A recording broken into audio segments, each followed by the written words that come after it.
Hi ನಮಸ್ಕಾರ, ಹೇಗಿದ್ದೀರಾ? ಎಲ್ಲರೂ ಚೆನ್ನಾಗಿದ್ದೀರಾ? Welcome back to my YouTube channel. So ಇವತ್ತು ನಾನೊಂದು ರೆಸಿಪಿ ತೋರಿಸ್ತಾ ಇದ್ದೀನಿ. ಇದು ಅಲಸಂದೆ ಕಾಳು ಪಲ್ಯ. ಸೊ ತುಂಬಾ ಈಸಿ ಮಾಡೋಕ್ಕೆ. ಜಸ್ಟ್ ಸ್ವಲ್ಪ ಇಂಗ್ರೀಡಿಯೆಂಟ್ ಅಷ್ಟೇ ಯೂಸ್ ಮಾಡಿದ್ದೀನಿ. ಅದು ಹೆಲ್ದಿ ರೆಸಿಪಿ. ಇದನ್ನು ಫಸ್ಟ್ ಓವರ್ ನೈಟ್ ನಾವು ಸೋಕ್ ಮಾಡಿಡಬೇಕು. ಅಟ್ಲೀಸ್ಟ್ 6 to 7 hours ತನಕ ಸೋಕ್ ಮಾಡಿಡಬೇಕು. ಆವಾಗ ಚೆನ್ನಾಗಿ ಅದು ಕುಕ್ಕರಲ್ಲಿ ಬೇಯುತ್ತೆ. ಇಲ್ಲಾಂದರೆ ಬೇಯಲಿಕ್ಕೆ ತುಂಬ ಕಷ್ಟ, ಅದಕ್ಕೋಸ್ಕರ.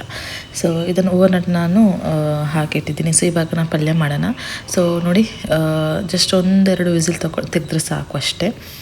ಈ ರೀತಿ ಕಾಣ್ತದೆ ಬೆಂದ ನಂತರ. ಇವಾಗ ಒಂದು ಪಾತ್ರೆಗೆ ನಾನು ಸ್ವಲ್ಪ ಎಣ್ಣೆ ಹಾಕಿದ್ದೀನಿ. ಅದಕ್ಕೆ ಸ್ವಲ್ಪ ಜೀರಿಗೆ, ಸ್ವಲ್ಪ ಸಾಸಿವೆ, ಅಂದರೆ ಒಗ್ಗರಣೆ ಕೊಡೋಕ್ಕೆ, ಓಕೆನಾ.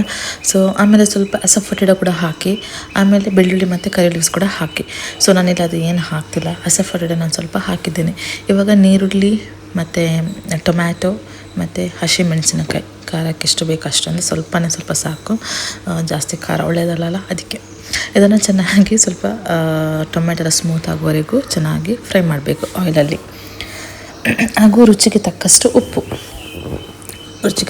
ಉಪ್ಪು ಹಾಕಿ ಚೆನ್ನಾಗಿ ಇದನ್ನು ಮಿಕ್ಸ್ ಮಾಡಿ.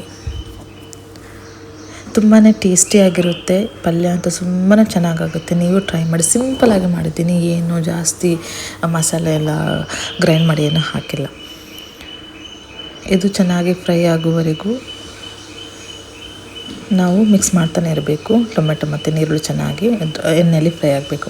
ಆಮೇಲೆ ಇದಕ್ಕೆ ಸ್ವಲ್ಪ ಅರಿಶಿನ ಪೌಡರ್ ಹಾಗೂ ಸ್ವಲ್ಪ ಚಿಲ್ಲಿ ಪೌಡರ್ ಜಸ್ಟ್ ಖಾರಕ್ಕೆ ಅಥವಾ ಕಲರ್ ಬರೋಕ್ಕೆ ಮಾತ್ರ ಅಷ್ಟೇ. ಆಮೇಲೆ ಇವಾಗ ನೋಡಿ, ಇದಕ್ಕೆ ನಾನು ಸ್ವಲ್ಪ ಕೊಕೊನಟ್ ತುರಿನ ಹಾಕಿದ್ದೀನಿ. ಇದನ್ನು ಕೂಡ ಚೆನ್ನಾಗಿ ಫ್ರೈ ಮಾಡಬೇಕು. 1-2 ನಿಮಿಷ ಚೆನ್ನಾಗಿ ಆ ಮಸಾಲೆ ಜೊತೆ ಫ್ರೈ ಮಾಡಿದರೆ ಆಯಿತು ಅಷ್ಟೇ.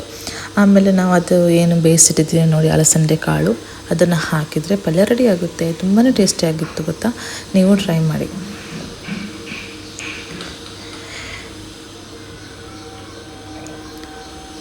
ತೆಂಗಿನಕಾಯಿ ಚೆನ್ನಾಗಿ ಅದು ಮಸಾಲೆ ಜೊತೆ ಹಿಡಿದಾಗ ಗೊತ್ತಾಗುತ್ತೆ, ಒಂದು ಸ್ವಲ್ಪ ಕಲರ್ ಚೇಂಜ್ ಆಗುತ್ತೆ. ಅಷ್ಟರವರೆಗೆ ಫ್ರೈ ಮಾಡಬೇಕು, ಓಕೆನಾ. ಫ್ರೈ ಮಾಡಿದ ನಂತರ ಅಲಸಂದೆ ಕಾಳನ್ನು ಹಾಕಿದರೆ ಆಯಿತು. ನೋಡಿ, ಆಲ್ರೆಡಿ ಬೆಂದಿದೆ. ಉಪ್ಪು ಹಾಕುವಾಗ ನೋಡಿ, ಯಾಕೆಂದರೆ ನಾವು ಅಲಸಂದೆ ಕಾಳು ಬೇಯಬೇಕಾದ್ರೆ ಉಪ್ಪು ಹಾಕ್ತೀವಿ. ಸೊ ಉಪ್ಪು ನೋಡ್ಕೊಂಡು ಹಾಕಿ, ಓಕೆನಾ. ಇವಾಗ ಈ ಮಸಾಲೆ ಜೊತೆ ಅಲಸಂದೆ ಕಾಳು ಚೆನ್ನಾಗಿ ಮಿಕ್ಸ್ ಆಗಬೇಕು. ತುಂಬಾ ಈಸಿ. ಇದೇ ರೀತಿ ಯಾವುದು ಬೇಕಾದರೂ ಮಾಡ್ಬೋದು ಸಿಂಪಲಾಗಿ. ಫಾರ್ ಎಕ್ಸಾಂಪಲ್ ಬಟಾಣಿ ಕೂಡ ಮಾಡ್ಬೋದು. ಆಮೇಲೆ ಅಲಸಂದೆ ಕಾಳು ಇನ್ನೊಂದು ಬರುತ್ತಲ್ಲ ವೈಟ್ ಕಲರ್, ಅದು ಕೂಡ ಮಾಡಬಹುದು. ಚೆನ್ನಾಗಿ ಕೂಡ ಮಾಡ್ಬೋದು. ಸೊ ಈ ರೆಸಿಪಿ ಇಷ್ಟ ಆಗಿದ್ದಲ್ಲಿ ಪ್ಲೀಸ್ ಲೈಕ್, ಶೇರ್ ಹಾಗೂ ಸಬ್ಸ್ಕ್ರೈಬ್ ಮಾಡಿ ನನ್ನ ಚಾನಲ್. ಓಕೆ, ಬಾಯ್.